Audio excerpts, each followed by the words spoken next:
بسم اللہ الرحمن الرحیم۔ السلام علیکم ورحمۃ اللہ وبرکاتہ۔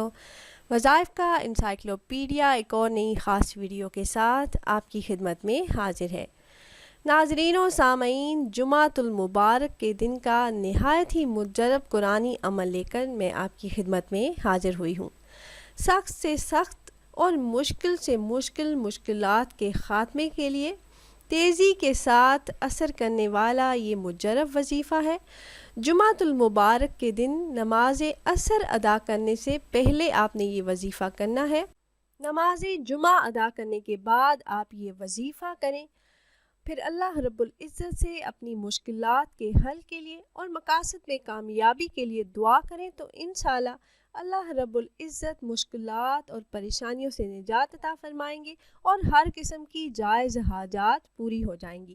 تو عمل کی طرف جانے سے پہلے تمام احباب سے ایک چھوٹی سی ریکویسٹ ہے کہ اگر آپ ہمارے اس چینل پر پہلی بار آئے ہیں اور آپ نے ابھی تک ہمارے چینل کو سبسکرائب نہیں کیا تو ویڈیو کے نیچے ریڈ کلر سبسکرائب بٹن پر کلک کر کے چینل کو سبسکرائب کر لیں اور ساتھ ہی لگے بیل کے آئیکن کو بھی ضرور پریس کیجیے گا تاکہ فیوچر میں ہماری آنے والی ایسی کوئی بھی ویڈیو آپ سے مس نہ ہو۔ پیاری بہنوں اور بھائیوں، ہمارا چینل وظائف کا انسائکلوپیڈیا کی ہمیشہ سے یہی کوشش رہی ہے کہ روزمرہ زندگی سے متعلق مسائل کے حل کے لیے قرآن و حدیث کی روشنی میں مجرب وظائف آپ احباب سے شیئر کرتے رہیں۔ تو پیاری بہنوں اور بھائیوں، اللہ پاک سے اپنی بات منوانے، ناممکن مشکلات کے خاتمے اور دعاؤں کی قبولیت کے لیے آپ یہ خاص عمل کر سکتے ہیں۔ عمل نہایت ہی آسان اور مختصر ہے، بہت کم ٹائم میں آپ یہ وظیفہ کر سکتے ہیں۔ آپ نے نماز جمعہ ادا کرنے کے بعد یہ وظیفہ کرنا ہے اور نماز عصر سے پہلے آپ نے یہ وظیفہ کر لینا ہے۔ حصول اولاد، رزق، قرض، شادی، نوکری، کاروبار اور ہر قسم کے مسائل کے حل کے لیے آپ یہ وظیفہ کر سکتے ہیں۔ آپ نے اپنی مشکلات اور اپنے مسائل کو ذہن میں رکھنا ہے۔ اپنی مشکلات، مسائل، اولاد، رزق، کاروبار کو اپنے ذہن میں رکھ کر حصار کرنا ہے۔ اور حصار آپ نے کیسے کرنا ہے کہ آپ نے حصار کی نیت کر کے آپ نے یہ عمل کرنا ہے۔ ایک مرتبہ آپ نے اول درود پاک پڑھنا ہے، اور درود پاک آپ نے کون سا پڑھنا ہے؟ درود ابراہیمی جو ہم نماز میں پڑھتے ہیں۔ اس کے بعد آپ نے ایک مرتبہ سورہ فاتحہ، ایک مرتبہ آیت الکرسی اور ایک مرتبہ آپ نے 4 کل پڑھنے ہیں۔ آخر میں آپ نے درود پاک پڑھنا ہے اور حصار کی نیت سے آپ نے یہ عمل کرنا ہے۔ اس کے بعد آپ اللہ پاک سے دعا کریں۔ آپ کا جو بھی مسئلہ ہے، آپ کا مسئلہ اولاد کے بارے میں ہے، کاروباری مسائل ہے، بچوں کے رشتوں کا مسئلہ ہے، کتنا ہی بڑا مقصد ہوگا، آپ دعا کریں تو انشاءاللہ وہ مقصد پورا ہو جائے گا۔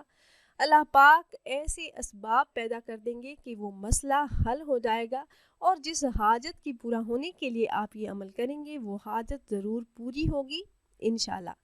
تو خود بھی عمل کیجئے گا، اپنے دوست و احباب کے ساتھ بھی ضرور شیئر کیجئے گا تاکہ زیادہ سے زیادہ مسلمان اس عمل سے فائدہ اٹھا سکیں۔ عمل آپ کو میں ایک بار پھر سے بتا دیتی ہوں۔ آپ نے عمل اس طرح سے کرنا ہے کہ آپ کا جو بھی مقصد ہے اس کو ذہن میں رکھ کر آپ نے نماز جمعہ کے بعد، آپ چاہیں تو نماز جمعہ ادا کرنے کے فوراً بعد یہ عمل کر لیں، یا پھر نماز عصر سے پہلے کسی بھی ٹائم آپ یہ کر سکتے ہیں۔ تو آپ نے اپنی تمام حاجات اور مشکلات کو ذہن میں رکھ کر حصار کی نیت کرنی ہے۔ اس کے بعد آپ نے ایک مرتبہ درود پاک پڑھنا ہے، پھر ایک مرتبہ سورہ فاتحہ، ایک مرتبہ آیت الکرسی اور ایک مرتبہ آپ نے 4 کل آپ نے ایک مرتبہ پڑھنے ہیں۔ آخر میں درود پاک پڑھ کے آپ نے اللہ پاک سے اپنے مقصد میں کامیابی کے لیے خصوصی طور پر دعا کرنی ہے۔ تو انشاءاللہ اس عمل کو کرنے کی برکت سے آپ کا جو بھی مسئلہ ہے، کتنی ہی بڑی مشکل ہے، وہ حل ہو جائے گی، اور جو بھی مقصد ہوگا اس میں اللہ پاک کامیابی عطا فرما دیں گے۔ تو اگر آپ احباب یہ مجرب وظیفہ کرنا چاہ رہے ہوں تو ہماری اس ویڈیو کے نیچے کمنٹ باکس میں اپنا نام ضرور تحریر کیجئے گا۔ آپ کمنٹ باکس میں اپنا نام تحریر کرتے ہیں تو ہم اپنے علماء کرام سے گزارش کرتے ہیں کہ وہ آپ کے مسائل کے حل کے لیے اور عمل میں کامیابی کے لیے خصوصی طور پر آپ کا نام لے کر آپ کے لیے دعا کریں۔ پھر حاضر ہوں گے ایک اور نئی خاص ویڈیو کے ساتھ، تب تک کے لیے اللہ حافظ۔